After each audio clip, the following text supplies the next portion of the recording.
চলতি বছরেও পুজোর দিনগুলিতে তুমুল বৃষ্টি, বাড়বে ভোগান্তি, মাটি হতে পারে পুজোর আনন্দ।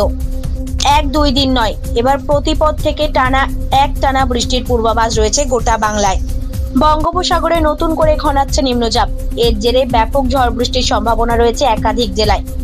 পাশাপাশি মৎস্যজীবীদের জন্যও জারি করা হয়েছে সতর্কতা। মৌসুম ভবন সূত্রে খবর, দক্ষিণ পূর্ব বাংলাদেশে ঘূর্ণাবর্ত ঘনীভূত হয়েছে। এই ঘূর্ণাবর্ত থেকে আন্দামান পর্যন্ত অক্ষরেখা তৈরি হয়েছে। এর প্রভাবে নিম্নচাপ তৈরি হতে চলেছে উত্তর বঙ্গোপসাগরে। উত্তর বঙ্গোপসাগরে নিম্নচাপ তৈরির প্রবল সম্ভাবনা রয়েছে। আগামী 4 দিন বাংলার মৎস্যজীবীদের সমুদ্রে যেতে নিষেধ করা হয়েছে। আবহাওয়া দপ্তর জানিয়েছে, আজও দিনভর মেঘলা আকাশ থাকবে কলকাতা সহ দক্ষিণবঙ্গে। হালকা থেকে মাঝারি বৃষ্টির পূর্বাভাস রয়েছে। শুক্রবার দ্বিতীয়ায় ভারী বৃষ্টির সম্ভাবনা রয়েছে উত্তর ও দক্ষিণ 24 পরগনায়। বাকি জেলাতেও হালকা থেকে মাঝারি বৃষ্টি হতে পারে। কলকাতা, হাওড়া, হুগলি, উত্তর ও দক্ষিণ 24 পরগনা, ঝাড়গ্রাম, পূর্ব ও পশ্চিম মেদিনীপুরের বৃষ্টির পরিমাণ বেশি থাকবে।